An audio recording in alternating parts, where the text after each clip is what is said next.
नमस्कार, न्यूज़ 11 के इस खास पेशकश में एक बार फिर से आपका स्वागत है। आज हमारे साथ झारखंड के पहले मुख्यमंत्री और वर्तमान में झारखंड विधानसभा में नेता प्रतिपक्ष झारखंड भाजपा के अध्यक्ष बाबूलाल मरांडी हैं। सर, स्वागत है आपका इस कार्यक्रम में। बहुत धन्यवाद सर, क्योंकि लीडर अपोजिशन की भूमिका में आप हैं, विधानसभा चुनाव 24 में हुए, उसके बाद 6 महीने का टेन्योर इस सरकार ने पूरा कर लिया है। इस जो 6 महीने का कार्यकाल था, इस दौरान भी समय समय पर आपने कई चीज़ों का ध्यान आकृष्ट कराया कि सरकार कहाँ काम कर रही है, कहाँ विफलताएं आ रही हैं। इस टेन्योर को आप किस तरीके से देखते हैं, जिस उम्मीद के साथ जनता का ये प्रचंड बहुमत मिला इस गठबंधन को? देखिए, बहुत पुरानी कहावत है कि पूत के पाँव पालने में ही जाना जाता है कि पुत्र कैसे होंगे। लेकिन मैं ये कहूँगा कि 6 महीनों में जो परिवर्तन देखना चाहिए था तो वो दिख नहीं रहा है। जैसे पहले करप्शन था, आज भी उससे कहीं अधिक है। जैसे पहले कानून व्यवस्था बिगड़ी हुई थी तो उसमें सुधार नहीं है, वो भी आज दिनों दिन और बद से बदतर होती जा रही है। विकास का काम भी आज हम कह सकते हैं जो ग्रामीण अंचलों में जहां आम लोगों की जरूरतें थी वो आज भी जस के तस पड़ा हुआ है, बल्कि लोग आज करा रहे हैं। इसलिए मैं ये कहूँगा कि इन जो 6 महीनों के अंदर भी जो काम होना चाहिए था वो हुआ नहीं। आज भी लोग उससे परेशान। सर, लगातार हाल के दिनों में आपने कई पत्र लिखे हैं, कई सारे ट्वीट्स आपके आए हैं सोशल मीडिया में। एक बड़ी बात आपने राज्य के डीजीपी को लेकर कही कि रिटायरमेंट उनका हो चुका है, उनको सेवा विस्तार नहीं मिला। उसके बावजूद अब तक अनुराग गुप्ता राज्य के पुलिस महानिदेशक के पद पर हैं। देखिए, मैं कहूँगा कि आज राज्य एक प्रकार से 1 महीना और आज 6ठा दिन हो गया। 1 महीना 6 दिनों से राज्य में डीजी पुलिस नहीं थे, क्योंकि जिनको इन्होंने इलीगल तरीके से बैठा रखा है अनुराग गुप्ता जी को, तो मैं कहूँगा कि कहीं से ही न्याय उचित नहीं है। भारत सरकार ने 22 अप्रैल को ही उन्हें पत्र लिख दिया था कि 30 तारीख को इनकी सेवा समाप्त हो रही है। तो राज्य सरकार को उसी समय मान लेनी चाहिए, और अब तो एजी ने भी उनका वेतन को आरोप किया। तो आज अगर अनुराग गुप्ता वर्दी पहन रहा है तो मैं कहूँगा कि एक प्रकार से वो क्राइम कर रहा है, और उस क्राइम को करने में अगर कोई साथ दे रही है तो झारखंड के हेमंत सोरेन सरकार दे रही है, वो गलत है। भाई, जो व्यक्ति रिटायर कर गया, और वो भी व्यक्ति जिसको मैं कह सकता हूँ कि निर्लजता की भी एक सीमा होती है, वो भी वर्दी पहन रहे हैं, वो भी मीटिंगें कर रहे हैं, उनको तो यूं ही सोता छोड़ देनी चाहिए थी। वही जब 30 तारीख हुआ, रिटायरमेंट हुआ, तो फिर बैठे रहने की कोई मतलब नहीं। तो लगता है कि हेमंत सोरेन को शायद कोई हिडन एजेंडा को पूरा कराना हो उनसे, तभी इलीगल तरीके से अनुराग गुप्ता को डीजी पुलिस बना करके उन्होंने रखा है। सर, ये क्या हिडन एजेंडा हो सकता है? अब ये तो वही बता सकेंगे ना, हम तो नहीं बता सकते। आपको कुछ महसूस होता नहीं है? महसूस कुछ नहीं। मुझे ये लगता है कि आखिर क्यों किसी व्यक्ति को रखेंगे। किसी भी अगर आप पदाधिकारियों से पूछें, मैं झारखंड ही नहीं देश भर से भारतीय प्रशासनिक सेवा के, चाहे सिविल सर्विस के हो या पुलिस सेवा के हो, पूछे सबसे, तो सभी आपको बताएंगे कि भाई ये गलत कर रहे हैं।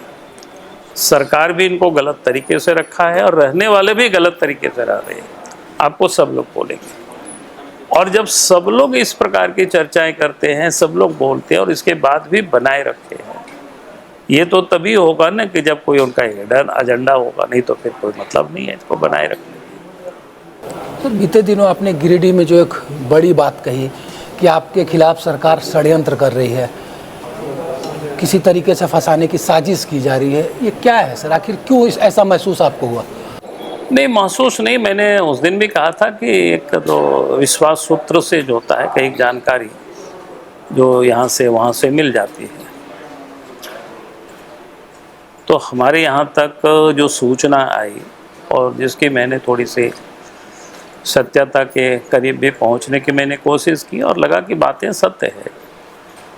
और ये जानकारी मिली कि भाई सत्ता में बैठे हुए कुछ जो भ्रष्ट अधिकारी हैं सब मिल करके कि लोगों ने मानो बर्बादी करने की सुपारी किसी को दे रखा हो। तो जब हमें जानकारी मिली तो लगा कि पहले तो चुप रहना, लेकिन फिर मुझे लगा कि चुप नहीं रहना चाहिए। कल अगर कुछ भी हुआ तो कम से कम राज्य की जनता को जानकारी होना चाहिए, पता होनी चाहिए। और मैं फिर से दोहराऊंगा कि 2013 का वो दिन भी याद है मुझे। 2013 में भी यहाँ इन्हीं लोगों की सरकार थी आज जिनकी सरकार है झारखंड में, और केंद्र में भी यूपीए गठबंधन की सरकार थी, और उस वक्त भी इसी प्रकार की षड्यंत्र हुआ था और हमारे यहाँ तक सूचना आई। तो मैंने फिर इसी प्रकार से प्रेस को मैंने कहा था, और उसके बाद फिर आईबी वालों ने शायद जांच किया था और बाद में सेंट्रल सिक्योरिटी हमें उपलब्ध कराई, सुरक्षा आपको प्रदान की गई थी। हमने कोई लिखित नहीं दिया था कि हमें ये सुरक्षा नहीं चाहिए, हमें वो सुरक्षा दीजिए, हमने तो कुछ भी नहीं। जो उस समय, तो मुझे लगता है कि उस वक्त भी जो ये गड़बड़ियाँ जो हुई थी या जो इस प्रकार की सुपारी लोग उग्रवादियों को उस समय दे रहे थे, तो फिर जांच हुई तो कहीं ना कहीं सत्यता रहा होगा, तभी बिना कोई लिखित में दिए बोले और फिर हमें केंद्रीय सुरक्षा उपलब्ध कराई गई थी। आखिर ऐसा क्यों सर कि बाबूलाल मरांडी के प्रति षड्यंत्र होता है? जैसा आप कह रहे हैं 2013 में भी जब इसी गठबंधन की सरकार थी, फिर अभी मौजूदा परिस्थितियों में जैसा आपने भांपा कि इस तरह की चीज़ें हो रही है, कुछ षड्यंत्र का ताना बाना बुना जा रहा है, बाबूलाल मरांडी के खिलाफ ऐसा क्यों? मैं ये मानता हूँ चूँकि हम लगातार झारखंड में कुछ भी गलत होता है तो हम उसका विरोध करते हैं, हम चुप नहीं रहते। चाहे झारखंड में कोयला की घोटाला हो, बालू की घोटाला हो, या लूट हो, या शराब की घोटाला हो, या ज़मीन की लूट हो, यानी जहाँ कहीं भी अगर गड़बड़, यहाँ किसी अफसरों की या पुलिस की या सरकार की कोई भी गड़बड़ी होता है तो हम उसके भी हम विरोध करते हैं। तो हमें लगता है बहुतों को खटकता होगा इससे, तो तरह तरह की बातें चलती रहती होगी। बोले जी, कई मुद्दों को आप लोगों ने लगातार उठाया, बांग्लादेशी घुसपैठ का मामला हो, धर्मांतरण का विषय हो, या भ्रष्टाचार का आरोप सरकार जब इससे पहले भी 5 साल का टेन्योर रहा था उस वक्त भी, तो इन सब चीज़ों को चुनाव में जनता ने क्यों नहीं स्वीकार किया? देखिए, मैं ये कहूँगा कि जनता ने स्वीकार किया है, ऐसा नहीं किया, ऐसा नहीं है। हाँ, हमें जितनी अनुमान था उस अनुरूप परिणाम नहीं आ पाए, वहाँ तक हम पहुँच नहीं पाए। तो हमें लगता है कि शायद जनता को हम समझाने में सफल नहीं हो पाए। तो हम लोग लगातार कोशिश कर रहे हैं, जो वास्तविकता है, कोई हम लोग आर्टिफिशियल या कोई कृत्रिम मुद्दा हम सब ने नहीं बनाई।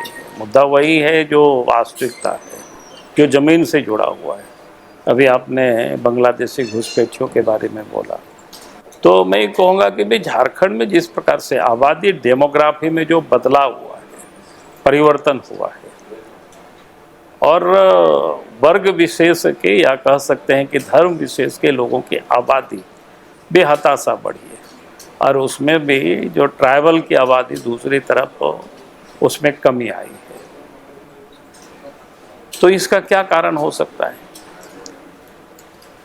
तो आज अगर आप देखें कि खास करके सीमावर्ती क्षेत्रों में जो बंगाल से जुड़ा हुआ क्षेत्र है, वहाँ पर आबादियाँ बढ़ी है, बड़ी तेज़ी से बढ़ी है। तो उसको कह सकते हैं कि भाई नेचुरल तरीके से तो इतनी आबादी बढ़ नहीं सकती है।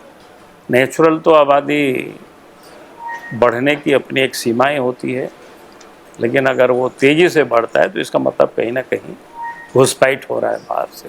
और पहले भी कई समय से सवाल ये उठते रहा है कि भाई बांग्लादेश से बंगाल और बंगाल से फिर बिहार और झारखंड जो बॉर्डरिंग इलाका है उसमें से लोग पहले प्रवेश करते, उसके बाद अंदर तक लोग जाते। और आज तो यहीं तक ही विषय नहीं रहा कि आप तो देखें मुंबई में पकड़े जा रहे हैं, गुजरात में पकड़े जा रहे हैं। गुजरात तो कोई बांग्लादेश और रोहिंग्या से सटा हुआ नहीं है, बर्मा से।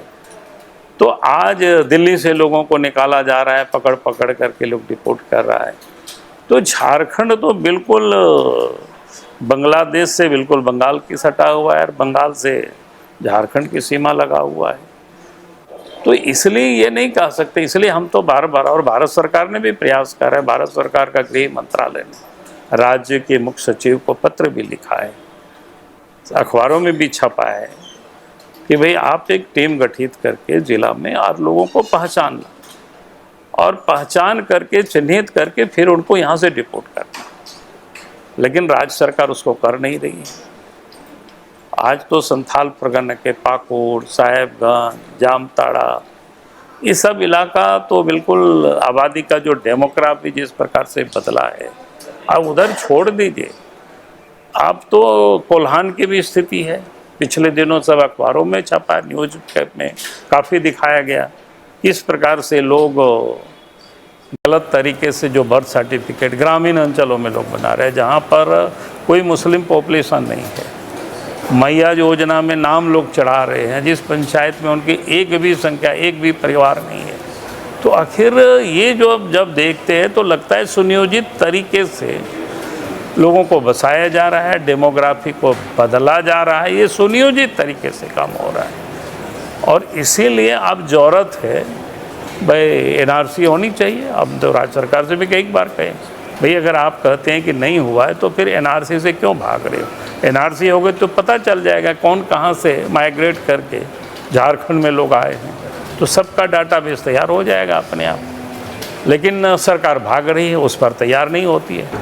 तो इससे साफ है कि झारखंड में जो आज सरकार है वो वोट बैंक की राजनीति करते हैं और उनको एक वोट बैंक समझते हैं।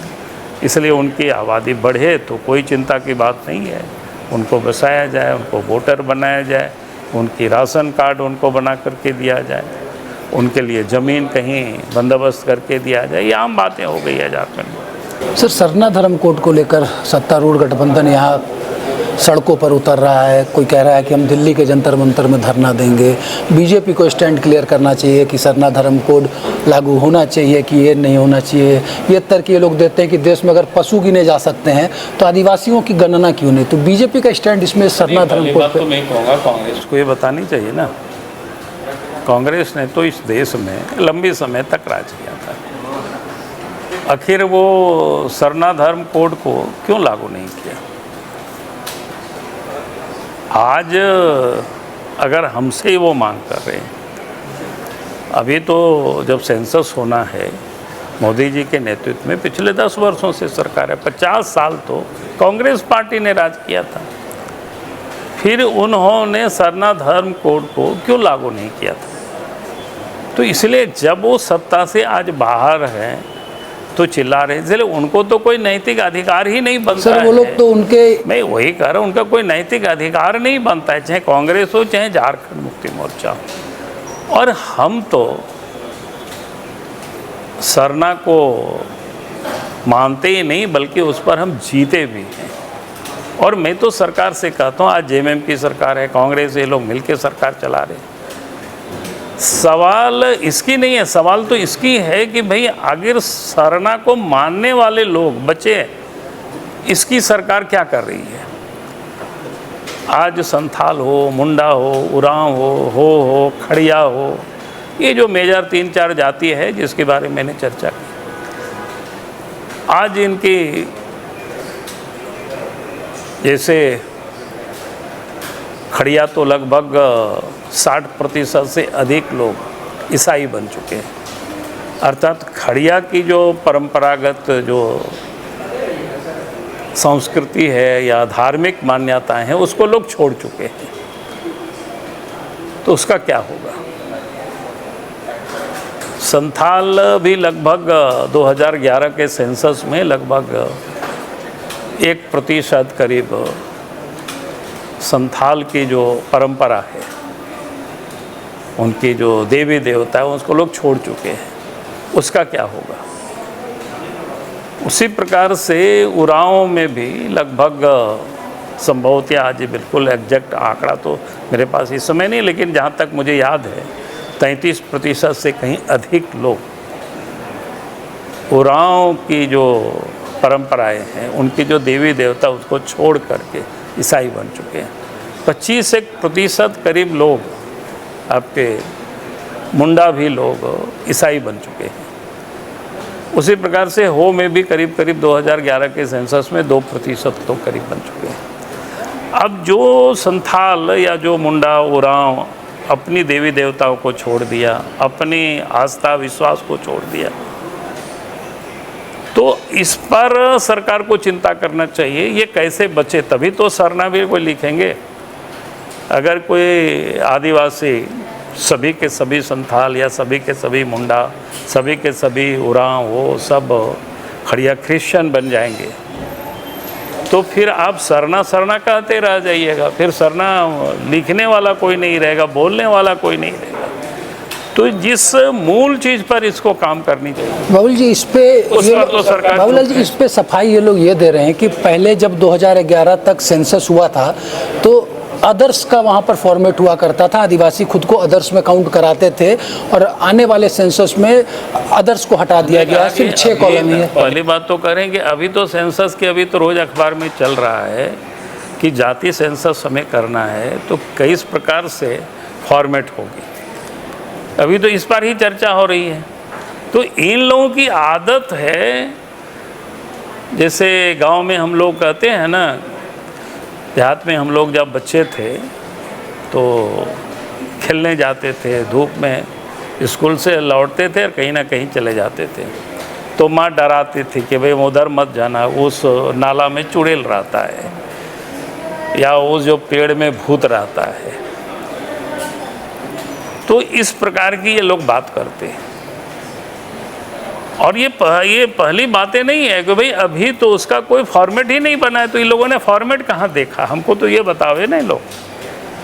अभी तो बातें चल रही हैं कि भाई हमको सेंसस करना है तो किस प्रकार से, पहले क्या होगा। आज भी शायद अखबार में या कल भी अखबार में छपा था कि पहले ये चल रहा है कि नहीं, पहले तो जाती है कि सूची तैयार हो जाएगी, इसके बाद तो ये सारी चीज़ें काफ़ी कुछ है। तो अभी तो कहीं आया ही नहीं, तो कहाँ से इन लोगों ने देखा? तो इनके एक नेता है दिल्ली में कांग्रेस पार्टी के, अब वो कुछ भी बोलता है, आजकल जेब में संविधान लेकर के घूमता रहता है, तो कहता है कि भाई संविधान की बीजेपी समाप्त करेगी। भाई 11 साल से तो बीजेपी की सरकार है, क्या हुआ संविधान? उससे पहले भी अटल जी 6 वर्षों तक देश के प्रधानमंत्री रहे, और श्रीमती गांधी ने उन्हीं के परिवार के लोग संविधान को क्या किया था। 1975 में 25 जून 1975 को संविधान की तो हत्या कर दी थी, धज्जी धज्जी उड़ा दी थी, और वो लोग जेब में लेकर के घूमते हैं, दुनिया में कहता है संविधान बीजेपी को समाप्त करेगी। दुष्प्रचार करना तो कोई सीखे उनसे। फिर आप देखेंगे कांग्रेस के नेता भाषण देते हैं कि भाई बीजेपी मनुस्मृति लागू करना चाहती है। अरे भाई हम तो कहते हैं कॉमन सिविल कोड लागू हो। जब कॉमन सिविल कोड की बात करते हैं तो ये लोगों की पसीना छूटने लगता है। तो ये भाई दोनों तरफ ये नहीं चलेगा। अब उनके एक नेता या मंत्री है झारखंड सरकार में, वो क्या कहते हैं, भाई संविधान से हमारे लिए सरिया ऊपर है। ये तो उनकी मानसिकता है। तो सिर्फ राजनीति करते हैं और धर्म की स्थिति पैदा कैसे हो इसकी वो कोशिश करते हैं। जैसे अभी भी आप देख रहे हो कि सिंदूर ऑपरेशन सिंदूर हुआ, भाई पूरा दुनिया मान रहा है, पाकिस्तान रो रहा है कि हमको इतना मारा, दुनिया में जाकर रो के कर रहा है। और यहाँ उनके कांग्रेस के नेता क्या बोलते हैं, भाई कितना नुकसान हुआ आपको, कितना राफेल गिरा। तो ये बेसिर पैर का बातें वो करते रहते हैं ये लोग, लेकिन जनता इसको समझ चुकी है। जनता कोई इतना मूर्ख नहीं है, जनता समझती है अच्छी तरह से। चलिए, बाबूलाल जी से हम बातचीत जारी रखेंगे। काफ़ी चीज़ों के बारे में बाबूलाल जी ने अब तक बताया है, लेकिन जब हम फिर ब्रेक के बाद इस बातचीत को शुरू करेंगे तो जानेंगे नेता विपक्ष पूर्व मुख्यमंत्री बाबूलाल मरांडी जी से कि झारखंड में कहाँ पर कमियां रह गई हैं और इन चीज़ों को दुरुस्त कैसे किया जा सकता है। मेरे साथ आज के खास मेहमान बाबूलाल मरांडी मौजूद हैं। अन्य विषयों पर भी हम उनसे बातचीत करेंगे। सर, झारखंड की राजनीति में अगर बात करें तो 2019 के विधानसभा चुनाव, 2024 के विधानसभा चुनाव, 2024 के लोकसभा चुनाव, आदिवासी बहुल सीटों पर बीजेपी को नुकसान क्यों हो गया? 5 लोकसभा की सीटें आप लोग हार गए। आरक्षित सीटों में पिछली मर्तबा 26 सीटें इस गठबंधन ने जीती थी, उसके बाद इस बार के चुनाव में 27 सीटों पर। आखिर आदिवासी क्या नाराज चल रहे हैं भाजपा से? नहीं, मैं कहूँगा कि नाराज नहीं चल रहे हैं, लेकिन हाँ, जितनी पैमाने में हमें वोट मिलनी चाहिए था उस पैमाने में वोट हमें नहीं मिल पाया। तो हम लोग कोशिश कर रहे हैं और लगातार उस क्षेत्र में पार्टी मजबूत हो रही है। अगर आप उस क्षेत्र की राजनीति को देखेंगे, आज से नहीं, वर्षों से सामान्यतया नेशनल पॉलिटिकल पार्टी के अगेंस्ट में ही लोग वोट करते रहे हैं। आप जयपाल सिंह से लेकर के अभी तक अगर आप देखेंगे, लेकिन उसके बाद भी आज के तारीख में आदिवासी क्षेत्रों में बीजेपी की जितनी पहुंच बनी है उसकी आप कल्पना नहीं कर सकते। हम लोग तो उस समय भी काम करते थे, उस समय तो गिने चुने लोग हुआ करते थे। तो जब डायरेक्ट फाइट हो रही है तो हमें उस क्षेत्र में थोड़ी सी नुकसान हुई है, लेकिन तब भी मैं कह सकता हूँ अगर आप उन क्षेत्रों के वोटों को आप देखेंगे तो हम लगातार वहाँ मजबूत हुए हैं और उन क्षेत्रों में भी काफ़ी हमें वोटें मिली है और हम उम्मीद करते हैं कि आने वाला समय हम उसको भरपाई कर लेंगे। सर, क्या वजह रही होगी? कहीं CNT SPT एक्ट में जो पूर्व की सरकार ने मैं वैसा नहीं कहता हूँ कि एक परसेप्शन बनता है, तो परसेप्शन वर्षों से बीजेपी के बारे में जो बनाया गया था कि भाई बीजेपी दिक्कुओं की पार्टी है, बीजेपी बाहरी पार्टी है, महाजनों की पार्टी है, अलग अलग प्रकार से लोगों ने उसको मतलब पहचान बनाने की लोगों ने कोशिश की थी। तो कालांतर में जब एक बार परसेप्शन बनता है उसको थोड़ा सा निकालने में समय लगता है। तो मैं समझता हूँ कि अब वो समय आ गया है, क्योंकि आप किसी भी व्यक्ति जब सत्ता में आती है और सत्ता में भी देखते हैं, जैसे केंद्र की सरकार को देख रहे हैं या पिछले 12-13 वर्षों तक बीजेपी की सरकार भी झारखंड में रही है, चाहे वो रघुवर दास जी मुख्यमंत्री रहे हो, चाहे अर्जुन मुंडा मुख्यमंत्री रहे हो, चाहे बाबूलाल मरांडी मुख्यमंत्री रहे हो, सबको काम करते हुए लोग देखें और आज भी लोग काम करते हुए लोग देख रहे हैं। तो अब वो राइट समय है कि आगे लोग उसकी तुलना करेंगे और फिर लोग समझेंगे कि भाई आदिवासी किसके राज्य में सबसे अधिक सुरक्षित रही है। तो हमने कहा कि ये सब तो समय के साथ लोगों को समझ में आता है और आप धीरे धीरे समझ में आने लगेगा। जैसे अभी आप 1-2 घटना आप देख सकते हो, जमीन से जिस प्रकार से इस प्रकार लोग आदिवासी लोग बेदखल हो रहे हैं। आज तक झारखंड बनने के बाद किसी भी राज्य में किसी की भी सरकार रही हो, इस प्रकार से नहीं हुई थी जमीन की लूट लोगों की, जितना हेमंत सोरेन के राज में हो रही है। अब चारों तरफ लोग महसूस कर रहे हैं। तो उनको आने वाला कल समझ में आएगा कि जो हमें जल जंगल ज़मीन की रक्षा करने की बात कर रहे थे और वो अगर सत्ता में बैठ करके जल जंगल ज़मीन को ही लुटाने में लगे हुए हैं तो फिर लोग समझेंगे। तो ये जो परसेप्शन है वो फिर इसको हम लोग समाप्त करेंगे, जो उन्होंने दुष्प्रचार करके, जैसे हमने कहा कि पिछले चुनाव के समय जेब में संविधान लेकर के घूमे, कहा कि नहीं बीजेपी आएगी तो संविधान को संशोधन कर देगी, बदल देगी, रिजर्वेशन ख़त्म कर देगी। तो कई चीज़ें ऐसी होता है दुष्प्रचार देश भर में किया। तो इसलिए हमने कहा कि ये जो परसेप्शन बनता है थोड़े दिन तक के लिए ज़रूर ठीक रहता है, लेकिन जब अवसर मिल जाता है तो लोग समझ जाते हैं। तो सर इसे परसेप्शन को दूर करने के लिए आप लोग फील्ड में लगातार अभी भी प्रयास कर रहे हैं? नहीं, हम लोग लगातार करते ही हैं और आगे भी करेंगे लगातार। उनके बीच में जाकर के उनको बताना कि भाई पहले क्या होता, अब क्या हो रहा है, पहले क्या स्थिति थी और आज की क्या स्थिति है। आप तो 11 वर्ष पूरे हो रहे हैं नरेंद्र मोदी जी के कार्यकाल में, तो 11 वर्षों में जो देश में जो परिवर्तन आया है तो आप लोग देखने लगे हैं, जानने लगे हैं, समझने लगे हैं 11 वर्षों के पहले देश की लोगों की क्या स्थिति थी, आम लोगों की। तो ये आप उनको अच्छी तरह से समझा भी सकते हैं, लोग समझते भी हैं, उनको बताना भी पड़ता है। जैसे मैं एक छोटी उदाहरण ही लोगों को कहता हूँ, भाई 11 साल पहले गांव घर में लोग डिबरी जलाते थे, मिट्टी के तेल के लिए परेशान रहते थे, लेकिन अब देश में नरेंद्र मोदी जी के नेतृत्व में सरकार बनी, अब कोई मिट्टी तेल के लिए लोग दौड़ नहीं लगाते हैं, लालटेन और डिबरी के लिए लोग अब बाज़ार से खरीदने के लिए लोग परेशान नहीं हैं, क्योंकि अब गाँव के घरों तक बिजली पहुंच गई। अब मांगे होती हैं तो भाई हमारे यहाँ 24 घंटा बिजली नहीं रहता है या हमारे यहाँ वोल्टेज कम रहता है, इसकी अब डिमांड ये होती है कि नहीं इसको वोल्टेज ठीक हो जाए ताकि एसी भी चले, पंखा भी चले और बढ़िया से लाइट भी दे। तो कितना बदल गया कि इन 11 वर्षों में। तो ये कोई साधारण घटना नहीं है। तो इसलिए हमने कहा कि ऐसे कई चीज़ें हैं, मैंने एक छोटा सा उदाहरण के लिए बताया। अब तो तकनीक कितना बदल गया, पहले लोग जेब में पैसे ले करके लोग जाते थे। हम लोगों को कहते हैं कि एक ज़माना ये था कि हम लोग इस इलाके में रहते हैं तो बस में खूब डकैती होता था, सुनते थे कि हर सप्ताह में कोई ना कोई बस को लूट लिया। अब नहीं सुनते होंगे, इसलिए कि आप कोई भी व्यापारी पैसा लेकर के लोग घूमता नहीं है, चलता नहीं है, अब कैशलेस हो गया, अब सब कुछ मोबाइल में। तो इस तकनीक को देश के प्रधानमंत्री नरेंद्र मोदी जी ने ले आए और इसको विकसित किया। आज दुनिया हैरान है देख करके। आप तो देखें फल वाला, सब्जी वाले गुपचुप बेचते हैं, वो भी अब ऑनलाइन ही सब पेमेंट हो रहा है। तो इसलिए हमने कहा कि ये जो स्थिति तब लोगों को समझ में आती, ये काम पहले भी हो सकता था, लेकिन पहले किया नहीं।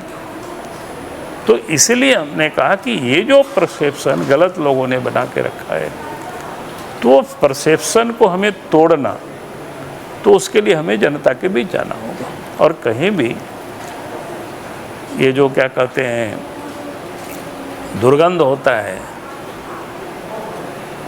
उसकी प्रसारण दूर तक तुरंत हो जाता है, लेकिन जो सुगंध खुशबू वो थोड़ा सा देर से होता है। बाबूलाल जी, आपने भी नरेंद्र मोदी जी का जिक्र किया, हमने भी झारखंड की कई सभाओं में उनको कवर किया। उस वक्त कई मंचों से प्रधानमंत्री जी ने कहा है कि बाबूलाल मरांडी मेरे मित्र हैं। नहीं, उनके बड़कपन है, क्योंकि देश के प्रधानमंत्री है। संबंध तो पार्टी में हम लोग कर रहे थे काम। हम भी जब एमपी वगैरह नहीं बने थे तब दिल्ली जाते थे तो राष्ट्रीय नेतृत्व में वो थे, हम प्रदेश की राजनीति में थे, तो उस समय भी भेंट मुलाकात होती रहती थी, उनसे जो बातें होती थी। और जब वो मुख्यमंत्री बने थे तो कुछ समय तक तो हम भी यहाँ मुख्यमंत्री थे, और मुख्यमंत्री हटने के बाद भी गुजरात में आदिवासी क्षेत्रों में कई कार्यक्रम वो आयोजित करते थे, तो उस वक्त हमें कई एक अवसरों पर हमको वो बुलाया भी थे और हम गए भी थे जगह जगहों पर। तो एक संबंध और फिर नेता है, और मैं समझता हूँ कि मोदी जी जितनी लोगों से अपने आप को कनेक्ट रखते हैं, तो इस प्रकार की लीडर को मैंने देखा नहीं। और भी देश के प्रधानमंत्री होने के बाद भी आप देखते होंगे परीक्षा का समय होता है तो बच्चों से अपने को इंटरेक्ट करते हैं। जब खेल कूद होता है, कहीं भी ओलंपियाड होता है, एशियाड होता है या नेशनल गेम होता है, तो खिलाड़ियों से भी अपने को कांटेक्ट करते हैं। बड़े बड़े कोई आयोजन होता है, कुंभ जैसे मेला होता है, तो आप देखते होंगे वहाँ जो स्वीपर का जो काम करते हैं, सफाई के कर्मचारी होते हैं, उनके भी पैर धोते हैं। कहने का अर्थ है कि वो सब लोगों के साथ अपने आप को कनेक्ट करते हैं और ये उनकी बहुत बड़ी गुण है। ये सब नेताओं में नहीं हो पाता है इस प्रकार की चीज़ें। बाबूलाल जी, हमने जब से आपको देखा है संगठन निर्माण को लेकर आप लगातार भ्रमणशील रहे। हम संभवतः हम लोग जितना जानते हैं झारखंड में आपसे ज़्यादा कोई राजनीतिक गतिविधियों में भाग लेने के लिए कभी दुमका तो चाईबासा, इधर पलामू हो या फिर दूसरा इलाका अपना उत्तरी छोटा नागपुर का हो, आप लगातार घूमते रहे हैं। अभी दो जवाबदेही आपके पास है सर। प्रदेश के अध्यक्ष भी आप हैं, विधायक दल के नेता के नाते विधानसभा में लीडर अपोजिशन की भूमिका में भी आप हैं। अगर बाबूलाल जी के ऊपर पार्टी का नेतृत्व तो ये छोड़ दे कि आप किस पद को चुनना चाहेंगे, तो आपका क्या निर्णय होगा? देखिए, पार्टी जो निर्णय करेगी हमारा वही निर्णय है, अपना मेरा कोई निर्णय नहीं अलग। एक विषय और है सर, क्योंकि आप पहले मुख्यमंत्री इस राज्य के रहे हैं, पेशा कानून को लेकर 25 साल झारखंड का हो गया, 1996 का ये पेशा एक्ट आज तक झारखंड में क्यों नहीं इम्प्लीमेंट हो पाया? देखिए, मैं कहूँगा कि मेरी जहाँ तक जानकारी है और जिस वक्त हम भी राज्य के मुख्यमंत्री बने तो थोड़े दिन के लिए ही रहे, तो उस समय हम शुरुआत किए थे। बाद में कुछ अदालती कारणों से निर्णय होने में विलम्ब हुआ, लेकिन अभी पिछले 5 वर्षों से इन्होंने जानबूझ करके विलम्ब किया। मुझे नहीं लगता है कि अब इनको विलम्ब करनी चाहिए। भाई, इस बार उनको जो निर्णय करनी है उसको जल्दी निर्णय करनी चाहिए, लागू कर देनी चाहिए। निर्णय क्या, लागू कर देनी चाहिए, क्योंकि वो सब चीज़ तो कानून बने हुए हैं, उसमें से कोई इनको अलग से कुछ करने की ज़रूरत है ऐसा कुछ नहीं है, लागू कर देनी चाहिए। बल्कि मैं तो यहाँ तक कहता हूँ कि भाई जो उसमें से प्रावधान है उससे और अच्छा क्या कर सकते हैं और बेहतर क्या कर सकते हैं तो वो और कर देना चाहिए। सर, आरक्षण को लेकर भी कई तरह की बातें इस राज्य में आई है। जिस तरीके से सरकार कहती है कि हमने विधेयक पारित करके भेज दिया है, स्पेशल सत्र बुलाया था सदन का, पर अब तक उस आरक्षण के विषय पर निर्णय नहीं हो सका। जितना मुझे याद, आप लोगों ने शायद कहा भी था कि इसके लिए बिल पारित करने की आवश्यकता नहीं थी, एक नोटिफिकेशन सरकार निकाल सकती थी। तो बिल्कुल कर सकती थी, राज्य सरकार का काम था उस सब, लेकिन उन्होंने कुछ किया नहीं है। इसीलिए मैंने ये क्या कहा था कि मैंने बार बार कहता हूँ कि भाई आप कुछ तो सर्वे कराएंगे ना। अगर मैंने एक शब्द कहूँ कि एनआरसी हो जाए तो पता चल जाएगा, उसी प्रकार से आप सर्वे कराइए कि भाई राज्य बनने के बाद इन 20 वर्षों में या 25 वर्षों में कितना जॉब हमने लोगों को दिया, उसमें से कितनी जॉब में झारखंड के बच्चे क्वालिफाई कर पाए, कितने बाहर से आए। तब कोई आंकड़ा को लेकर के आप अदालत में भी जाएंगे। अगर अदालत रोकती है तो आप कहेंगे देखिए साहब, हमने ये कोशिश किया, यहाँ के लड़कों को ये अवसर नहीं मिल पाता है और इसीलिए हम ये रिजर्वेशन की सीमा को हम 50% से हम आगे बढ़ा रहे हैं। आपके पास कोई तो लॉजिकल थॉट होना चाहिए ना। तो सरकार तो ये काम कर नहीं रही है, आप किसी को कैसे समझाइएगा? बल्कि आप क्या कर रहे हैं, इन 5 वर्षों में जो भी नियुक्तियां हुई है, पैसे ले करके बाहर से लोगों को नियुक्त किया है, तो ये कर ही नहीं सकता ये काम। जिस दिन वो करेंगे वो लोग खुल करके बता देंगे, तो इनको डर लगता है। हमने कहा कि इसके लिए आप केंद्र को भेजने की क्या ज़रूरत है, यहीं आप बना सकते हो, लेकिन उसका तो अध्ययन करो ना, आपको क्या दिक्कत है, आपको किस चीज़ की। आज इनके सरकार के पास कहाँ आंकड़ा है, बताते ना कि भाई 2000 से लेकर के 2001 से लेकर के और अभी जो 25 तक में जो भी नियुक्तियाँ हुई है, शिक्षक की नियुक्ति हुई, जेपीएस में अफसरों की नियुक्ति हुई, दरोगा की नियुक्ति हुई या अन्य कर्मचारियों की जो नियुक्ति हुई, अब कितनी नियुक्ति हुई, उनमें से झारखंड के कितनी है, एसटी एससी का तो आपको तय ही है, बाहर से कितनी आए। और उसके बाद आप कहते कि भाई हमने ये कोशिश किया कि अगर हम इसको नहीं करेंगे तो बाहर से लोग आएंगे, यहाँ के बच्चों को उसका लाभ नहीं मिल पाएगा। इसलिए हम रिजर्वेशन की ये सीमा को बढ़ा रहे हैं ताकि यहाँ के बच्चों को हमको प्रोटेक्ट करना है। तो क्या दिक्कत था? या स्थानीय नीति हम इसलिए बना रहे हैं कि भाई हम यहाँ के बच्चों को प्रोटेक्ट करें, लेकिन आप तो कोई आंकड़ा बता ही नहीं रहे हैं, दिखा ही नहीं रहे हैं, इस प्रकार आप कर ही नहीं रहे हैं। तो इसको आपको किसने रोक रखा है? आप तो करते नहीं है, खाली आप राजनीति कर रहे हो। विधानसभा में एक तो संकल्प लेकर के आते हो और पारित करके आप कहते हो कि भाई सरकार इसको लागू करे।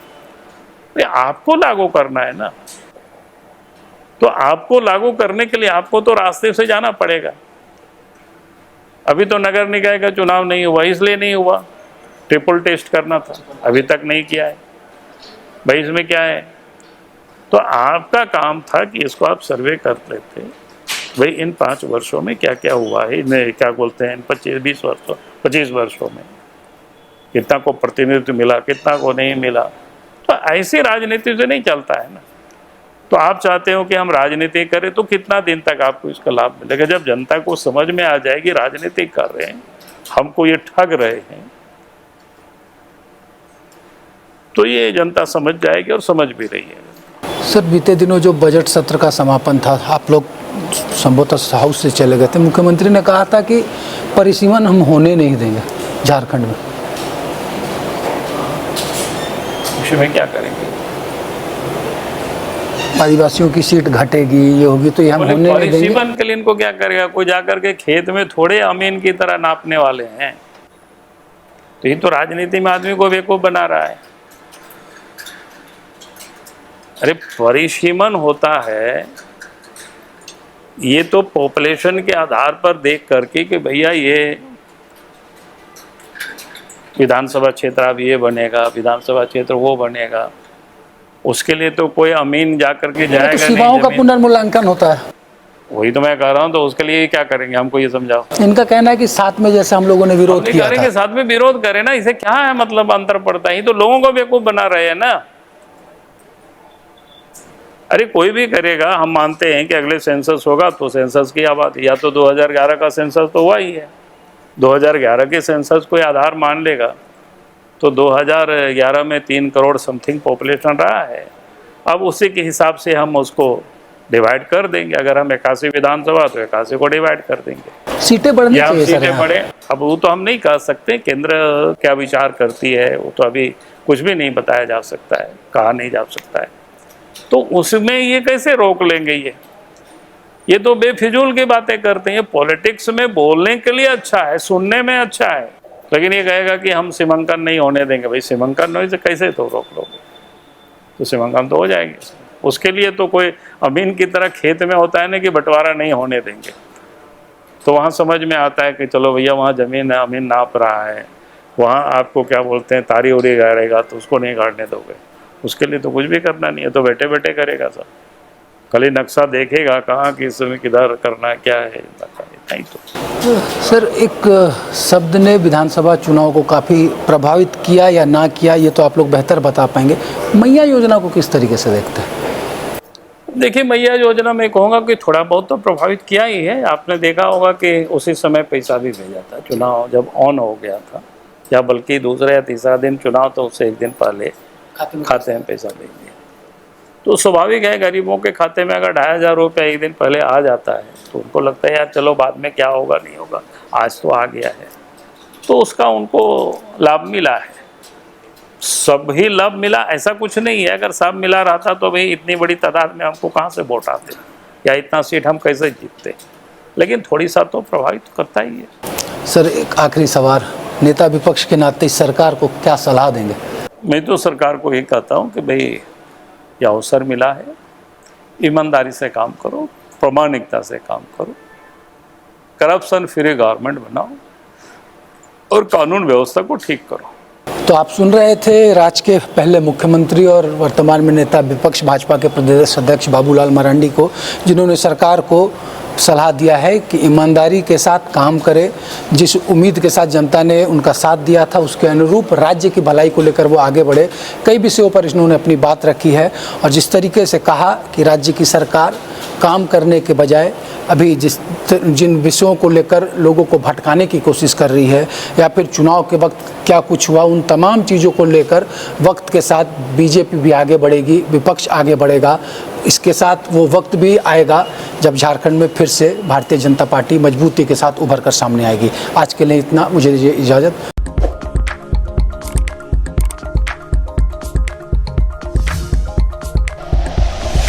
Like and share videos, subscribe करें हमारा चैनल और प्रेस करें बेल आइकॉन। न्यूज़ 11 भारत, सच है तो दिखेगा।